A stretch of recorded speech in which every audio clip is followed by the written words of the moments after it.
Thanks. So everyone, let me just start to record. Hello everyone, and once again, welcome back. Thank you very much for joining us today.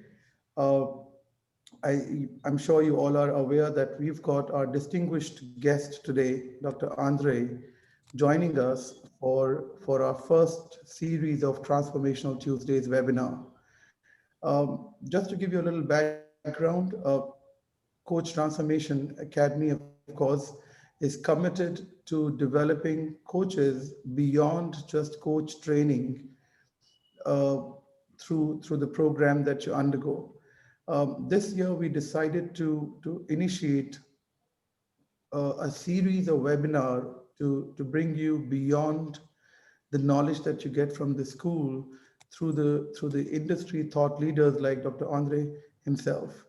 I'm joined by Franda and Ritu as co-hosts, just in case any internet glitches. Ritu and Franda and Ritu will be able to help us.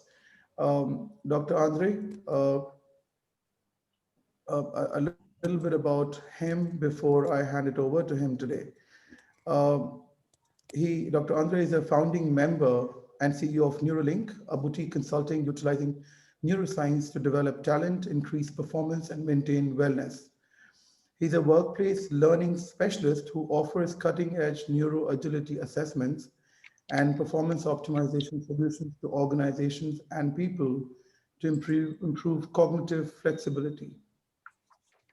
As a business innovator, Dr. Andre has developed and patented various neuro-agility profile assessments and learning solutions that are used by thousands of adults and children in education, business, and sports across the globe to increase their brain performance. He has published more than 43 leading articles on the development implications of brain and mental health. As an international keynote speaker, Dr. Andre has contributed on numerous prestigious platforms like TEDx Joburg, ATD ICE since 2000. He's a regular guest on many radio and television talk shows around the globe and hosts his own television program called Mind Matters. What a wonderful and rich background, Dr. Andre. And I'm sure beginning of a new year can't be better than this to bring you with us today and learn from you. I would like to invite you to round off your introduction and then take it over from here, Dr. Andre. Hey, Harris and team, thank you. It's always a privilege sharing my passion with like-minded individuals like yourselves.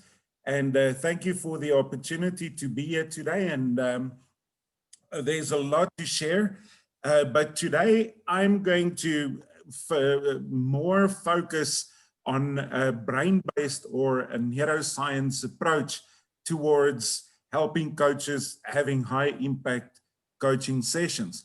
The purpose of this session of our talk today is going to be to create awareness about the elements that influence optimal mental performance during coaching, for you to learn how a person's neurological design can influence your coaching session, some brain-based suggestions to improve brain fitness, and also your neurodesign flexibility.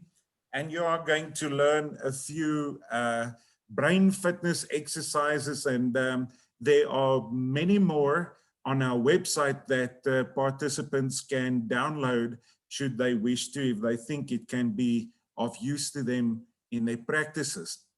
So I would highly advise everyone during our session today to be ready to participate in some of the physical brain fitness exercises that are going to be illustrated, but then also to have to create an action plan from today. There's no use in just gaining information if we are not going to do something constructively with it.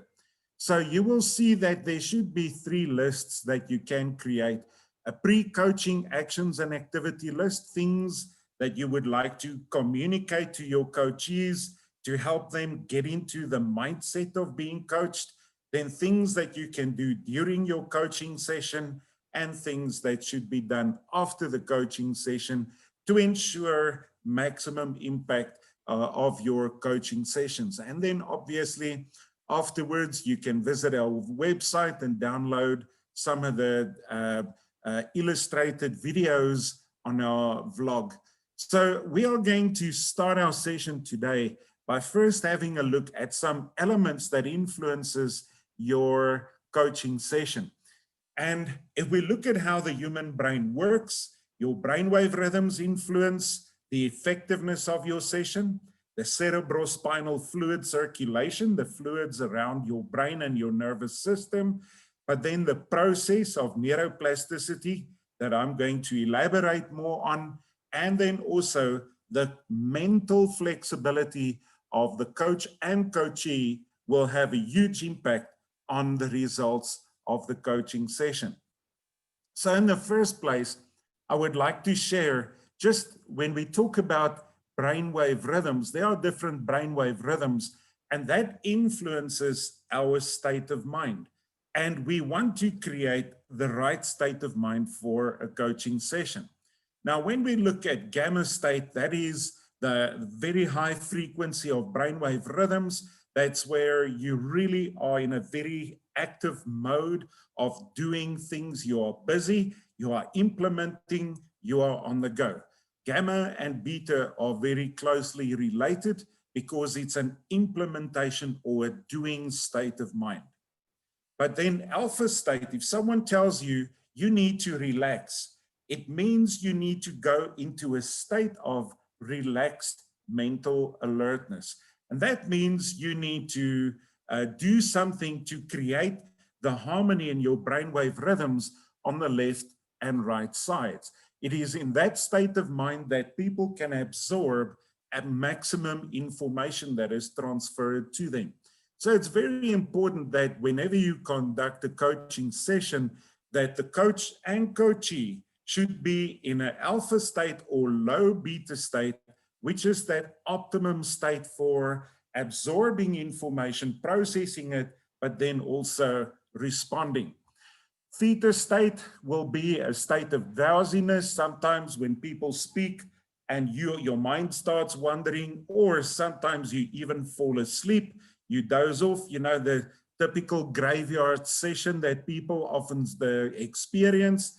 That's theta state. It's a state of subconsciousness.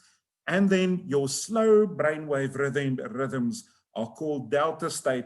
And that's an unconscious state. That's where you are sleeping and there's no conscious activity.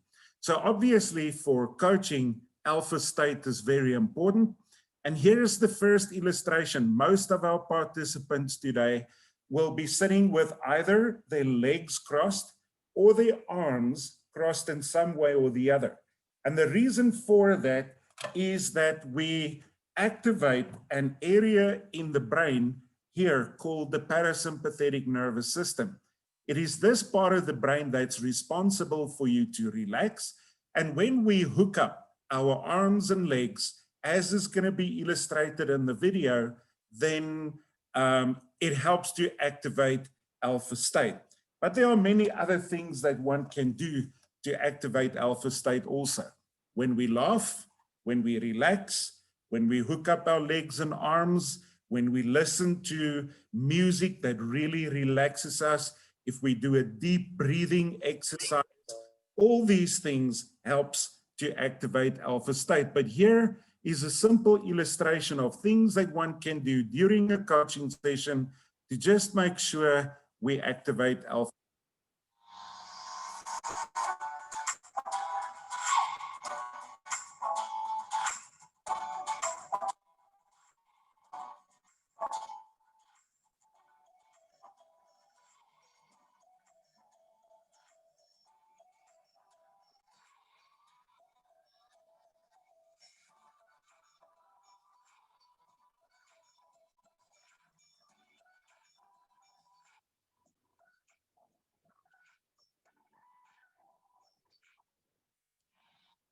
So what you saw there was simply a person crossing their legs, crossing their arms, and doing a breathing exercise. And when we sit like this, it starts bringing about alpha state.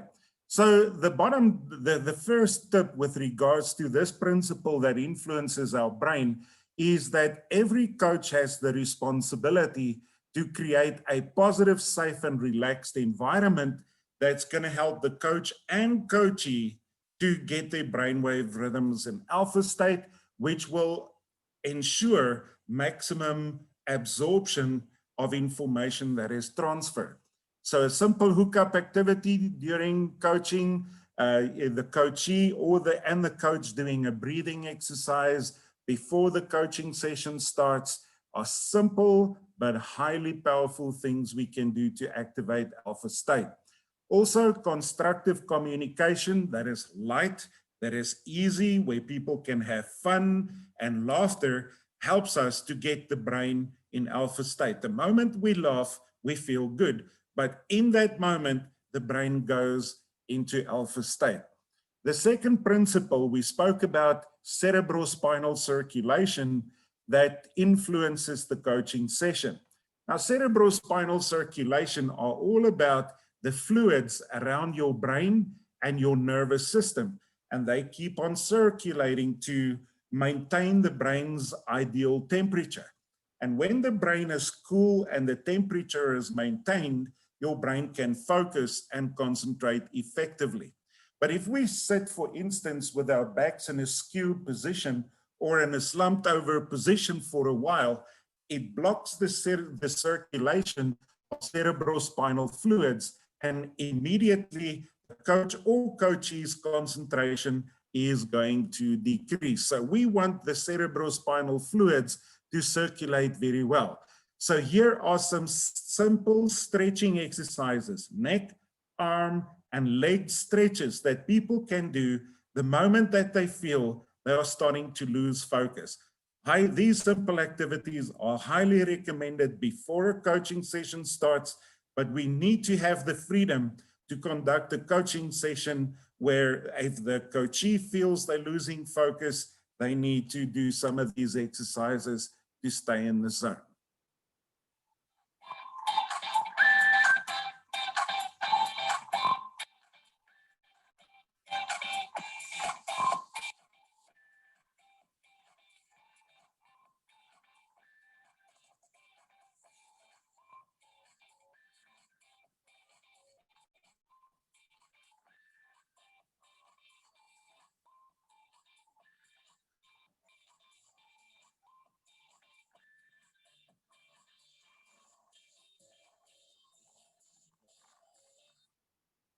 So a simple activity, even during coaching, but if we want to do the leg stretches before the coaching session starts, we have to remember one thing that's very important. It never matters what you look like when you learn, or when a coaching session takes place. It is about how effective we are during that session. We got to have maximum impact. And if people then have to stand or move or stretch in order to really be in the zone and be focused, then so be it. Okay, so some of the things that we are going to be talking about here today is really going to challenge your sort of traditional perspective on coaching. But remember, this is how the human mind works, and everything here will complement eventually the outcome of your coaching session. When we look at the principle of neuroplasticity, it means your brain can continuously rewire itself. So very important here that if we have a look at the brain and we cut the brain open like this, we see that in the white and gray matters of your brain, that's where your brain cells reside.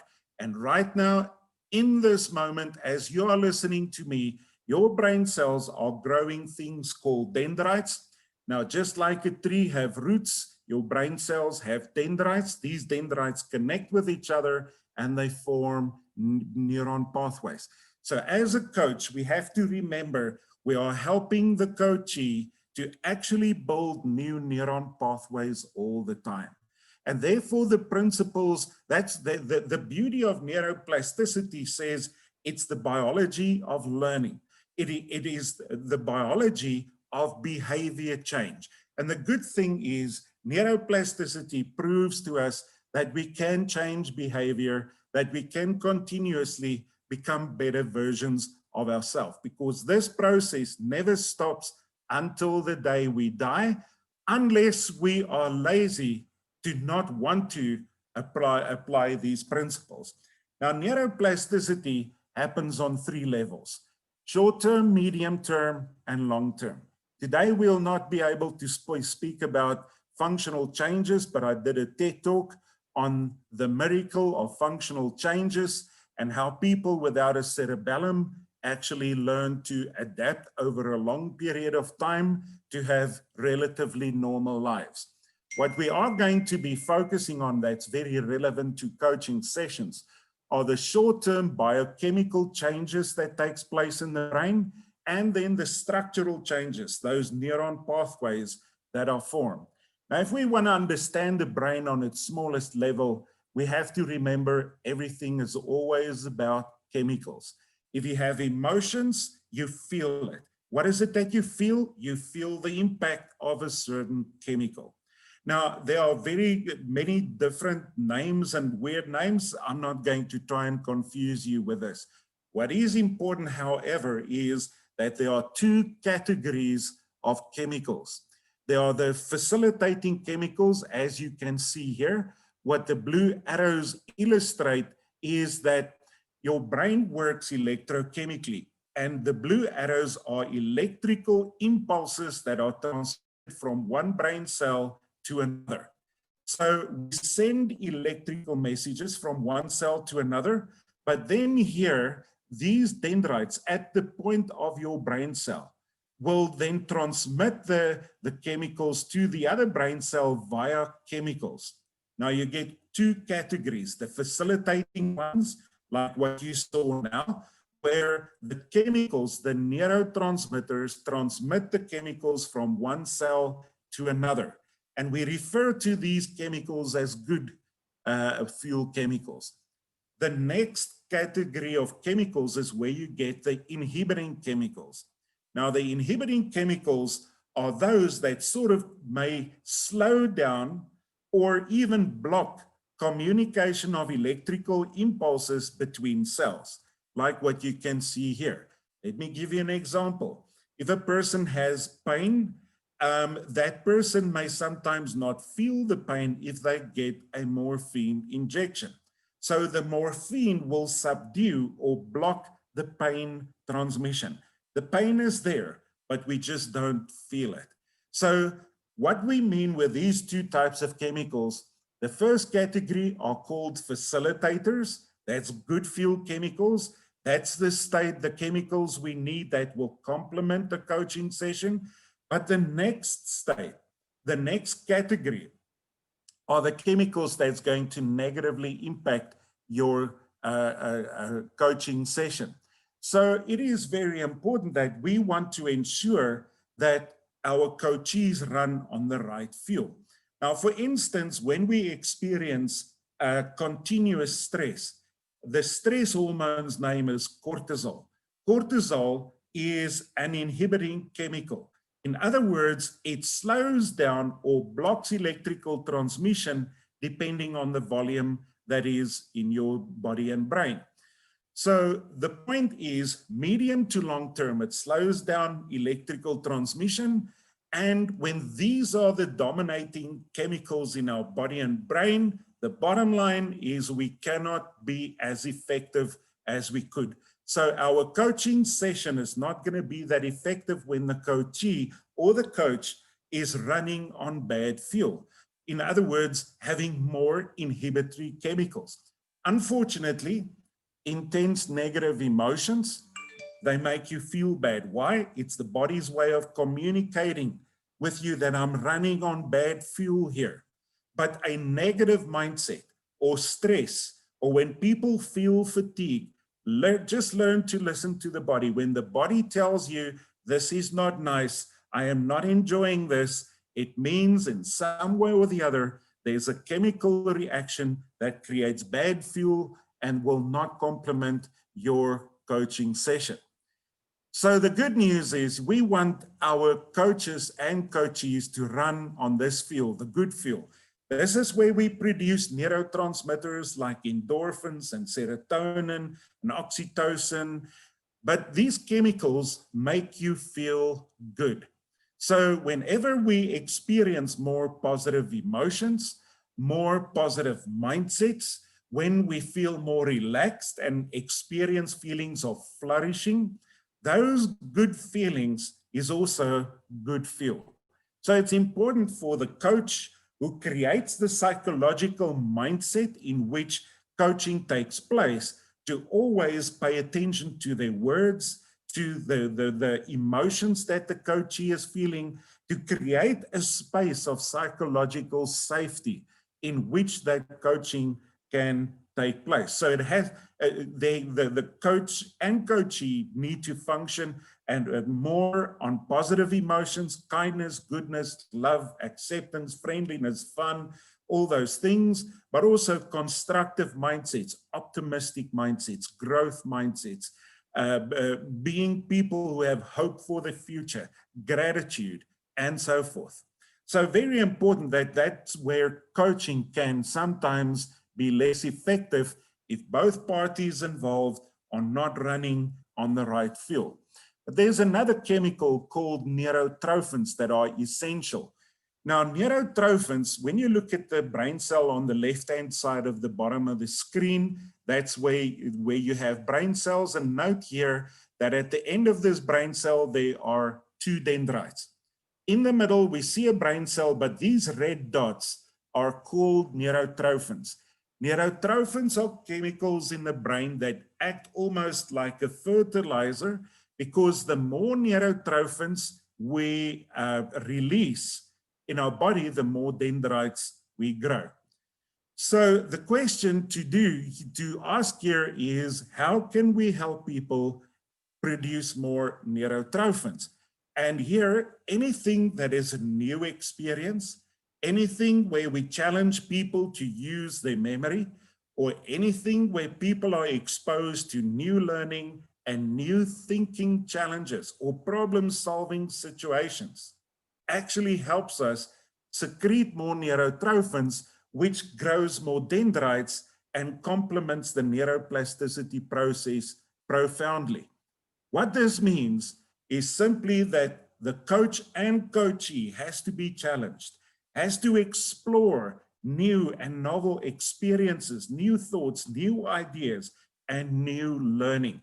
And when that happens, it creates again a psychological mindset, but also a brain-based mindset in which dendritic formation can take place.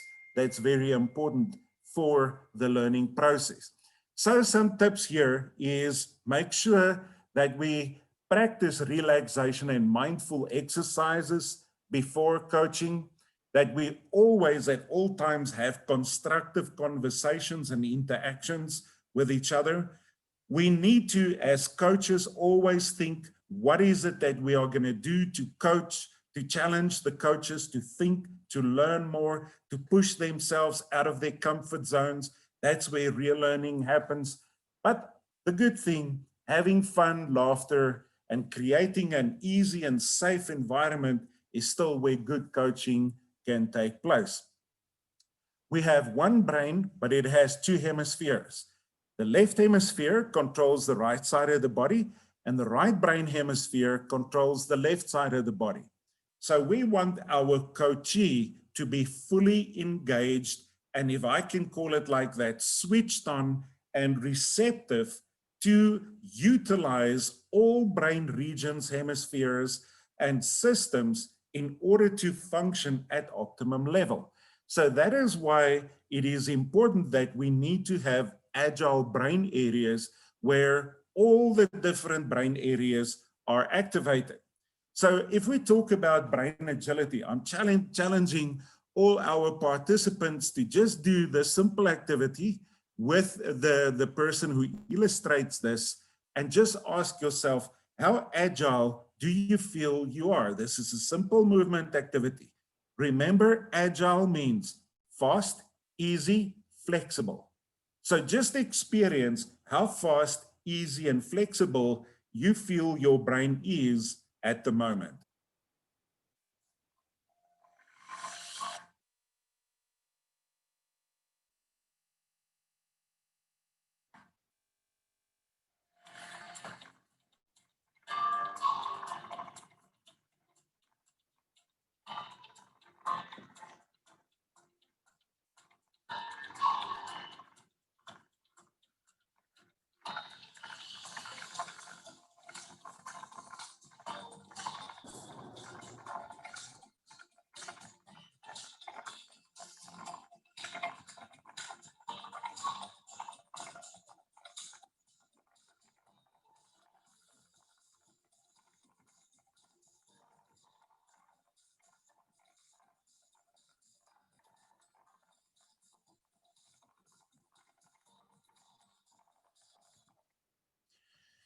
So how easy, fast, and flexible was that for you? Remember that coaching is one of the most profound ways of helping people achieve results and change behavior. But it also means that we are working with one of the most complex phenomena on the universe, and that is human beings. And we got to get the basics right. That not just having one or two sharp strategies, but the whole brain is not in harmony and not functioning at optimal level, it is going to have a negative impact on the end result. And that does then not mean that you're not a good coach. It just means that there are other factors holistically that we also need to be cognizant of. So any form of movement activity or hand-eye coordination activity where I have to think what I must do before I do the activity is a good brain fitness exercise. Some coaches I know will go for a walk with their coachees while they actually conduct the coaching session. But the point is cross-lateral movements. It's like aerobic exercises, but you have to think what you must do. Hand-eye coordination exercises, standing when being coached rather than sitting. Science tells us there's better cerebrospinal circulation, better focus when people stand, when they, you think literally on your feet, scientifically better than on your bum. So simple things, stretching. But these are all things that we need to be creative as coaches to say, how will we implement this in our coaching sessions? So I have designed a construct called neuroagility. And neuroagility is about the 13 elements that influences the ease, the speed, and flexibility with which people learn, think, and process information. Neuroagility stands on two legs. There are 6 drivers that will impact the ease and speed with which we process information, but then there are 7 neurophysiological elements that impact the flexibility with which we learn, think, and process information. And these 13 elements need to be optimized in order for us to really improve the performance of ourselves as coaches, but then also of the people that we are responsible for. So when we look, for instance, at the drivers that impact your brain performance, we already spoke about the value of brain agility and simple cross-lateral movement activities and so forth that has an impact, but then also movement and exercise, stretching, and so forth has a massive impact on your brain's alertness. Standing, a simple thing, has an impact on your brain's alertness. But we saw that if we experience stress, we produce some of those chemicals that start shutting down certain brain regions, and that in itself will have a very negative impact on our cognitive abilities. Stress in layman's terms should mean we lose control because we lose control over brain regions. So it's very important that the coach and coachees should possess great stress coping skills. But if we do not sleep well, it's during the deep delta sleep that we secrete some new neurotransmitters into our body. That's the good feel that we spoke about. And if we sleep deep and long enough, then we have a good quality sleep. That means we produce those chemicals that strengthens the immune system, re-energizes the body, improves your mental alertness, and so forth. So sleep is a vital driver. If you are going to coach a coachee that didn't sleep well, do not expect them to engage at optimum level in your coaching session. When your coachees are not capable of coping well with stress, you are not going to have an effective coping session if they are under stress. Under stress means I'm losing control. How can they be at their best? So we need to be creative as coaches to say, how can we address these drivers in order to help the coachee be fully there, available, and functioning at optimum level? But the mindset of the people that you coach is essential because it triggers those chemicals, but it's also got to do with your wiring.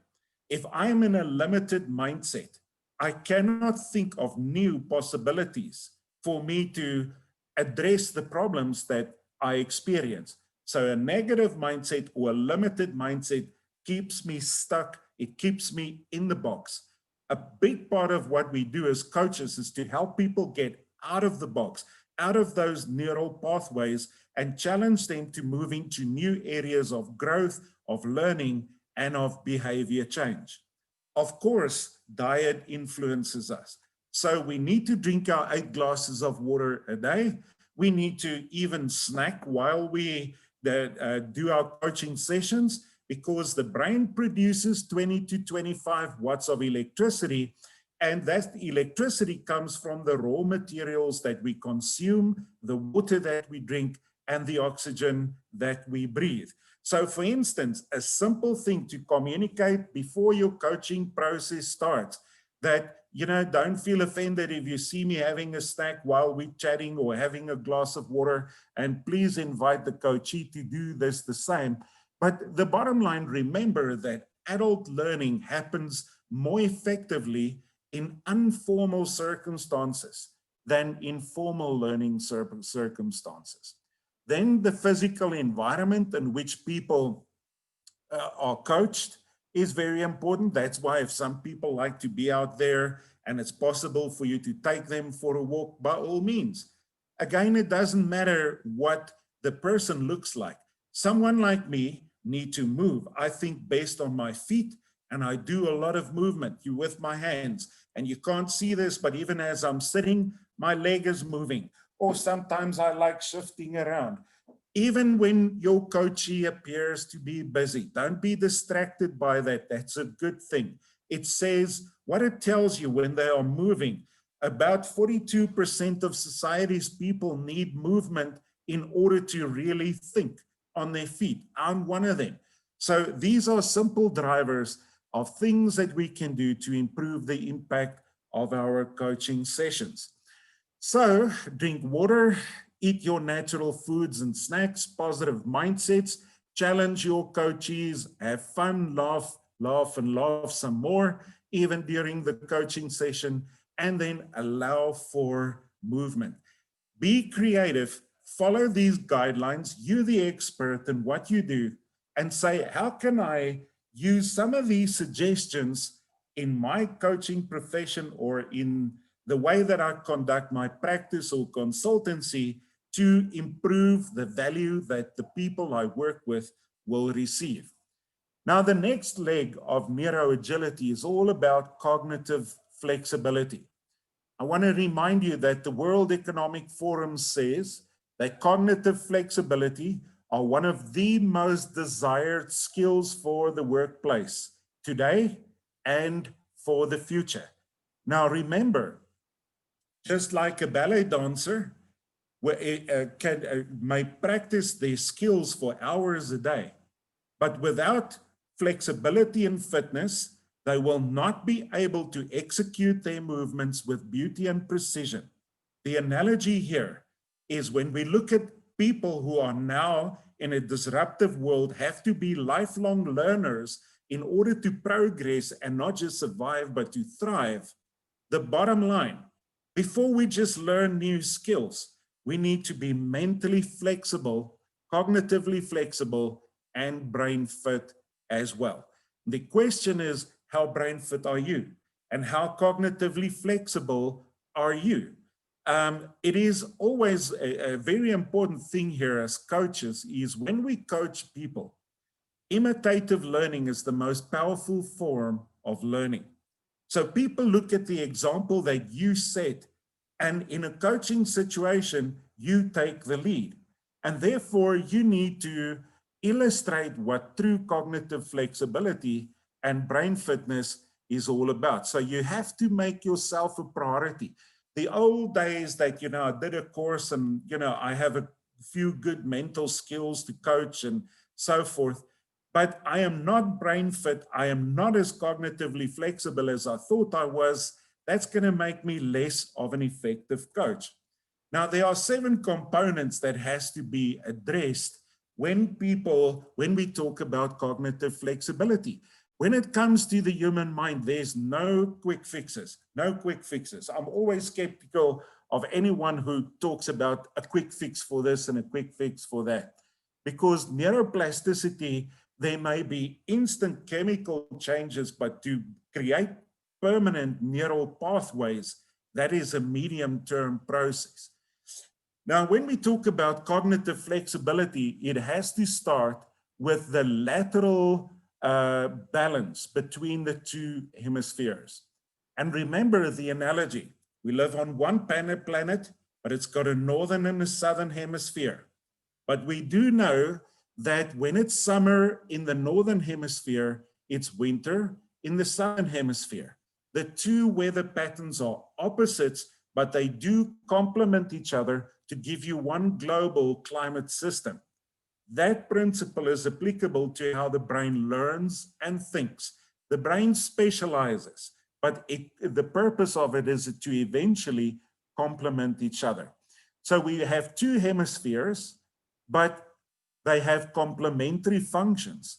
And the way we should be thinking about it is 1 horse pulls 2 to 3 tons of weight. 2 horses pulls between 6 to 7 tons of weight. There's a multiplication factor that comes into the equation when the horses work in the same direction and synergize. There's a multiplication factor when the hemispheres are both processing and functioning at optimal level, and the sum total of your thinking, your learning, your behavior change is therefore so much. Your left hemisphere, your brain works like a movie. There's a soundtrack and there's the visuals part. And these areas need to be integrated. How is the movie going to be for you when you hear the soundtrack but you can't see the visuals? Or you see the visuals but can't hear the soundtrack? Ultimately, the analogy is for optimum thinking, it's never a question of being an analytical or a creative person. Never. That's why we have 2 hemispheres, because we need to use both simultaneously, equally. And that is what's so important. Lateral dominance means we have to optimize all the different thinking competencies necessary. We need to be critical and creative thinkers at the same time. We need to be analytical, logical, but also creative, innovative simultaneously. In a disruptive world, there's not going to be a luxury to just do what suits you. To survive and thrive in a disruptive world, we need to be able to execute the thinking functions in that new changing situation that's going to be required of us. So therefore, very important, get to know what are your and your coachees' preferences. The challenge, unfortunately, when we get stuck, if we get stressed and we lose control, sometimes the biochemical process causes certain brain regions to switch off, to become less receptive. So if I'm coaching someone who's stuck, they will go into a natural default mode. And it's very important to remember, We all solve problems, but in different ways. We all learn, but in different ways, depending on our design and our preferences. And therefore, it's important for you as the coach to have an understanding. Who am I coaching? What are the natural preferences that the person that I'm working with, what do they prefer? Then I need to ask myself the question, who am I? And what are my preferences? And how compatible are we connecting as coach and coachee? So it's so important that we need to understand this about each other. So get to know and accommodate your preferences, your personal preferences and flexibility, but also that of the coach. And therefore, make sure, even if we do not then know how to determine that, make sure that in your coaching processes, in the challenges, the discussions, the communication that you have a detailed and holistic approach, a verbal and non-verbal approach, an analytical and creative approach at the same time. Not the one or the other, but the one and the other all the way. Now, this is just, I've been talking a lot, just again try and illustrate what the person here is doing. The left side of the brain controls the right side of the body and vice versa. So doodles are simple brain activation exercises that you can do. You may even, when you feel that your coachee is experiencing some a lack of mental alertness, want to throw in one or two of these things if you think appropriate.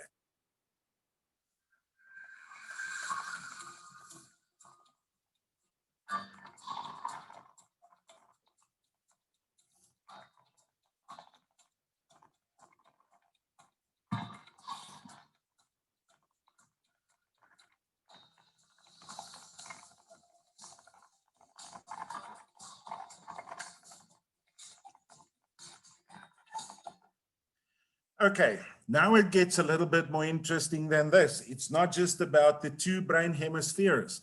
It is also about the front and the back parts of the brain. The front parts of your brain are your expressive centers. They talk, debate, argue, discuss, ask questions, participate. You always know what they're thinking because they will let you know what they're thinking, whether you want to know it or not, but they are expressive. People who focus more electrochemical activity to the back areas of the brain are more receptive, more your introvert-like person. They're going to sit, absorb, and they need time to think and reflect before they respond. So they appear to be more introvert, but they need time for thinking and reflection.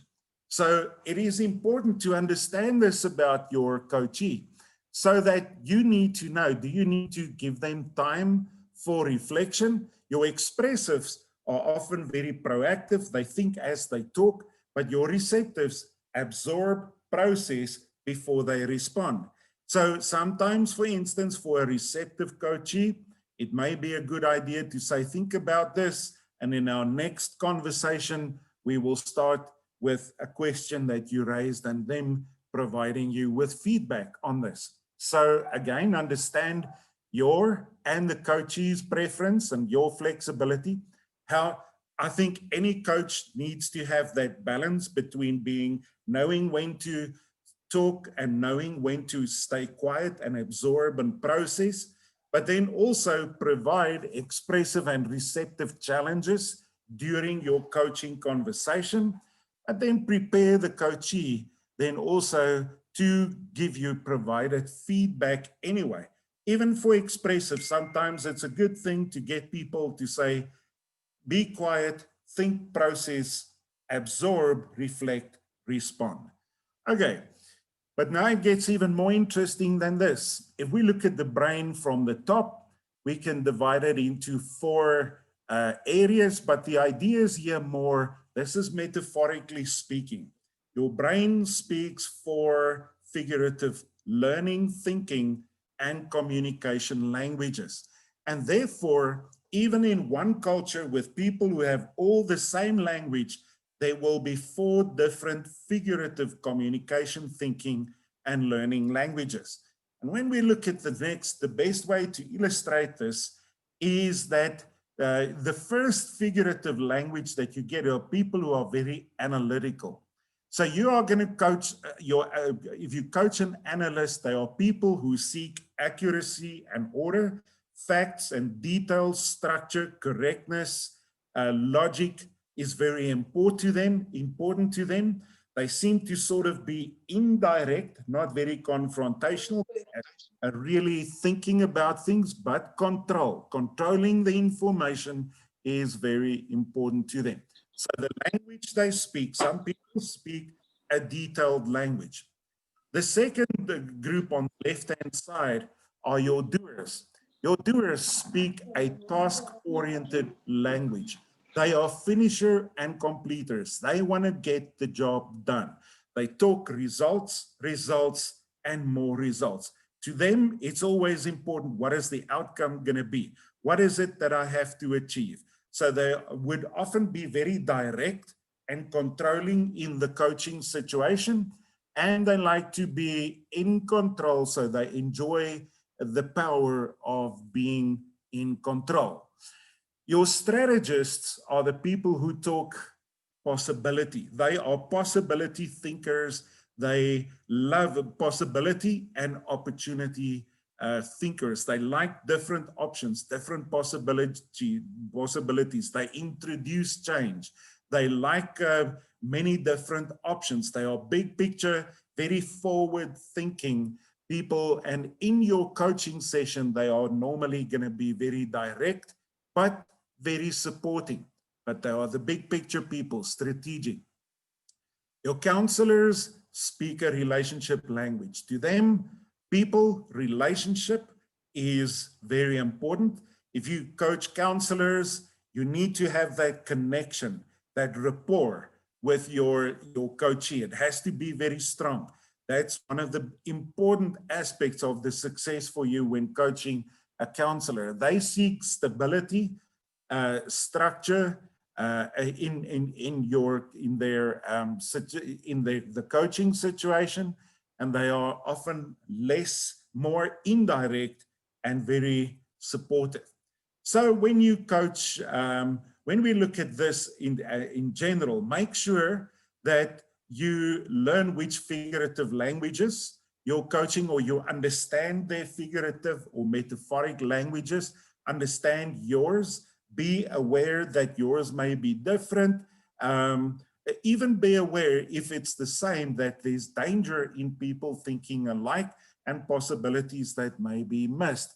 So balance and actually speaking all four languages is always the first prize here. What is very important is, here's a golden rule when you coach. Treat others the way they want to be treated. Try to speak their figurative language. So if they speak detail, provide them with detail.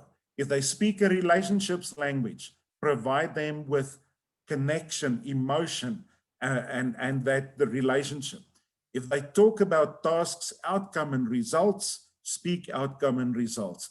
If they are opportunity and big picture people, make sure that you connect with them on that level. So in a nutshell, when you coach your doers, make sure that, or don't feel threatened. Expect, who am I coaching? If you're coaching a doer, you are going to be coaching someone who enjoys power and control, who wants to get to the point as quickly as possible. They would like you to talk with forceful conviction, and do not mistake it that when they talk with forceful conviction, don't take it personal. It's not about you, it is about what they like doing. And normally they enjoy communication that is fast-paced and also in a fast-paced manner.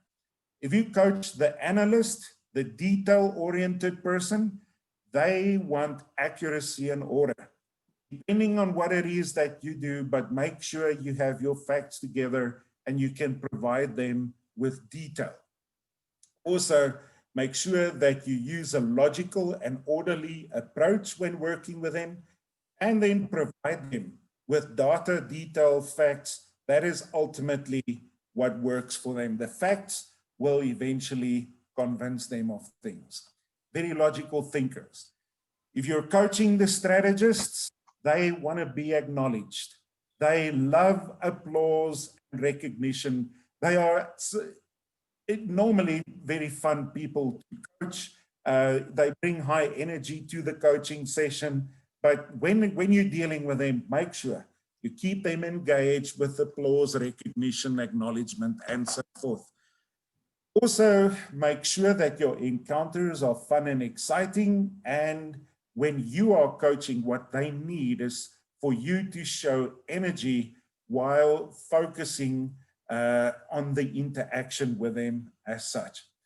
When it's the people-oriented people, the counselors, they love stability and that personal connection with you. Treat them with warmth and patience, and then create casual, personable, one-to-one caring relationships. Ladies and gents, I do know that you know all of these things as coaches, but sometimes it's important for us to sort of just make ourselves aware again. Who am I and who am I coaching, and how are we connecting with each other? And what I want to put forward here is that as a very cognitively flexible coach, you need to be that person who can speak their language based on what it is that they need from you. Then another aspect that has to be considered is some people are more rational. They are thinkers, so they are more, even if they left or right hemisphere preferences. So your left hemisphere may be logical, your right hemisphere will be strategic, but they may be very rational. Others connect on a feeling level. So make sure that you also, so your emotional people, your feelers, are more sensitive. Whereas if you deal with thinkers, they may take a much more rational approach to your coaching sessions. So again, to reconfirm, be aware of your own preferences, your coachees' preferences, communicate in a rational and emotional manner, not the one or the other, but make sure that in your conversation, be inclusive, be holistic, be the facts, the reason part, as well as the emotions and experience part, be inclusive of both. Also very important that we have to remember that people process information in different ways. There are 16 different ways of how people can process information. For instance, a person may be left hemisphere dominant, left ear, right eye dominant, left hand dominant. And the idea here is to just show you, remember, our senses are the doors to our brain. But for instance, for all of you looking at me now, I'm just asking you to do a simple thing with me. I am looking at you with both eyes, but if I really have to just do an eye dominance test, while I'm doing this, although I'm looking at you with both eyes, just do this with me. Now, first close your left eye, then open it. Now close your right eye and open it. What you would have experienced with the one eye, you could still see me, but when you close the other eye, my face disappeared.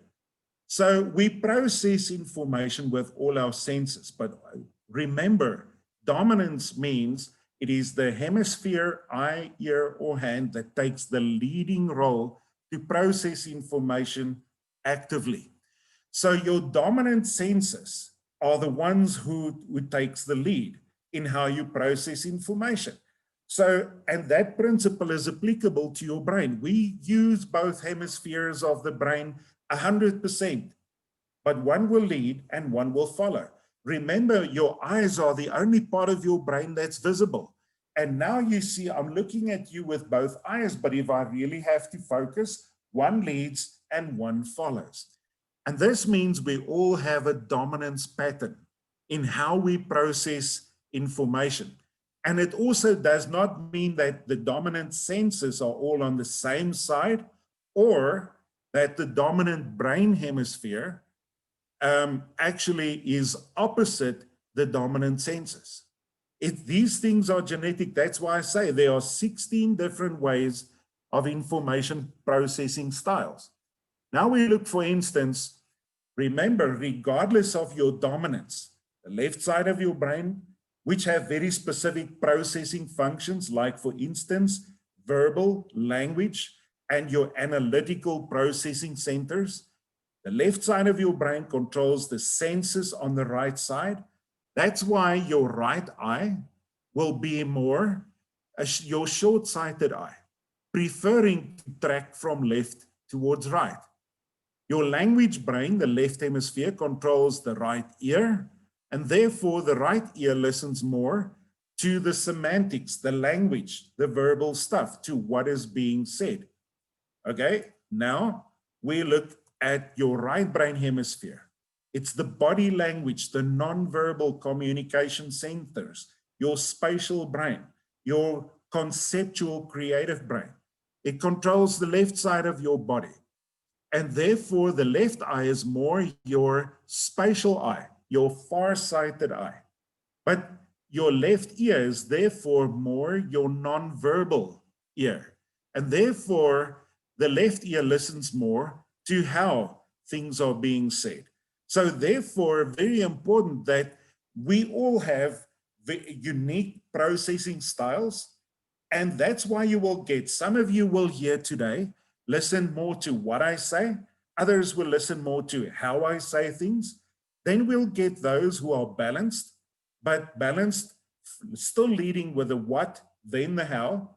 Balanced, then leading with the how and the what. And the fifth category, those who are looking at the clock and saying, this guy's talking too much. He's lost me a long time ago.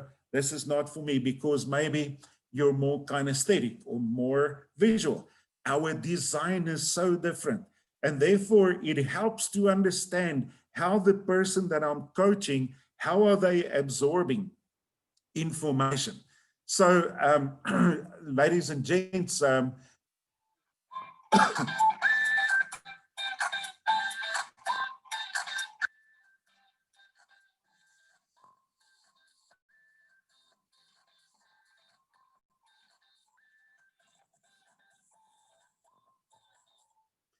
ladies and gents, time is catching up with us. So all these activities that we are doing, you can download them all later if you want to, but it's just exercises that he illustrated there that helps you to activate the visual, auditory, and the kinesthetic senses. So remember that sometimes you're coaching someone who's more visually oriented, someone who, there may be others who's more auditory oriented, so they want to hear, listen. And then those who are kinesthetic, who are very busy, they need to move or stand and so forth.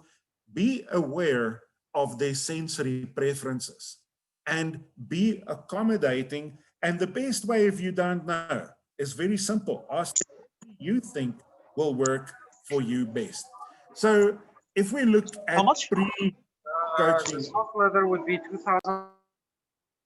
So if we look at pre-coaching preparation, make sure to summarize what we are discussing about the neurological design of people. Make sure that you tune in to who you are coaching. What is, if possible, what is your neurological design? What do you think about these things? These concepts will influence how the person interacts with you. And if you can understand that, we cannot manage as effectively what we don't understand. But if we understand this about ourselves and others, we can really establish strong rapport and even get greater results than what most coaches could be. So in a nutshell, we need to be cognizant of all these different approaches in the coaching session. That's why I believe coaching is an art. It's not just a quick fix thing that we do. It's really an art, I believe, to work with people. But also pre-coaching, make sure that you communicate with your coachee about things. Have a set of rules of engagement before you initiate a coaching process, where you have a document where you write about the value of water and snacks and visual, auditory movements, sleep. Give them information so they understand how to manage themselves better to ensure effective coaching results. Just like anything, coaching is a team effort. The coachee has to do their part. These are the things that are very important that the coachee has to do to ensure that there are effective results. Excuse me. Very often when I work with people, I want them to realize that I am not your crutch. I cannot heal or fix you. I can help you with tools, but you got to do your part and I will do my part. And then the team effort will help us really get some good results. So a communication about this, or download some of the video information that we have on our vlog, and communicating this with them, I think is going to be crucial before you actually engage in the coaching processes. Okay, actions during the coaching, we already discussed all of these things, but think about your coaching practice. Think about what you are comfortable with.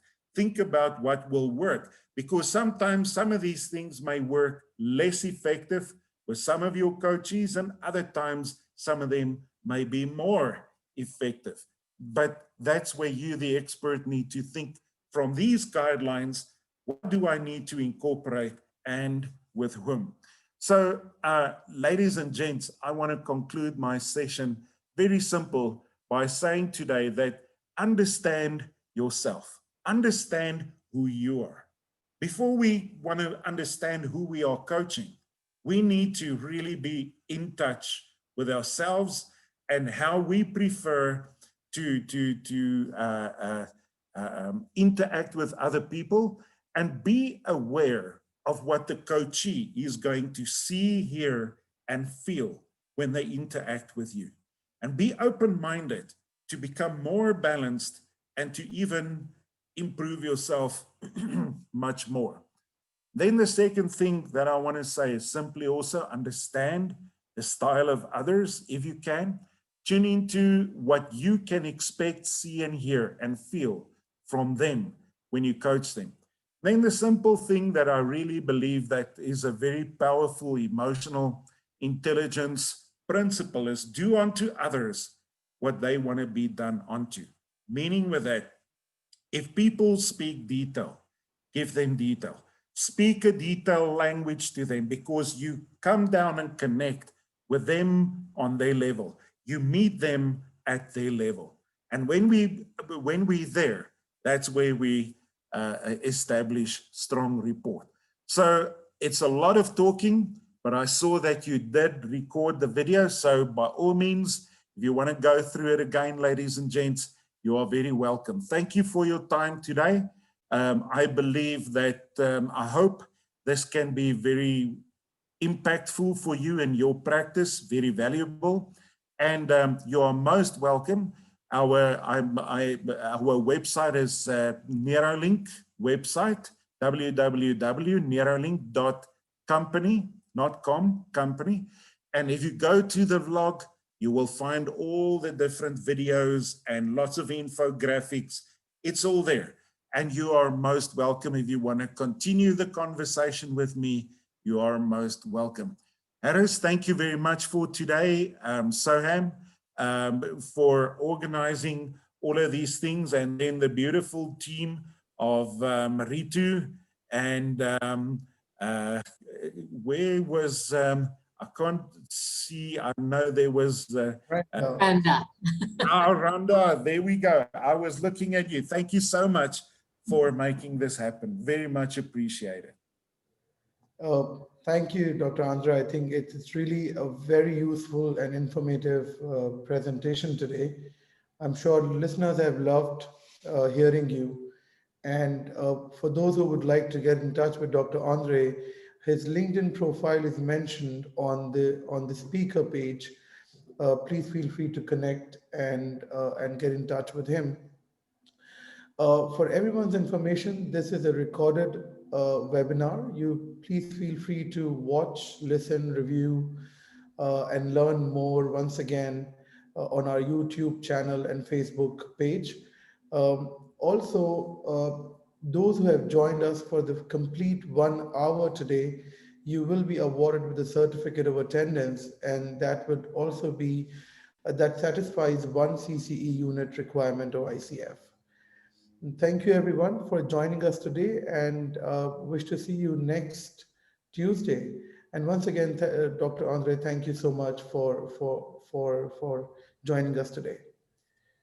It is my joy and pleasure. Thank you, Franda, Harris, Soham, Ritu. It has been a joy doing this. So let's make the world work better through people. Yes, thank you. Thank you so much.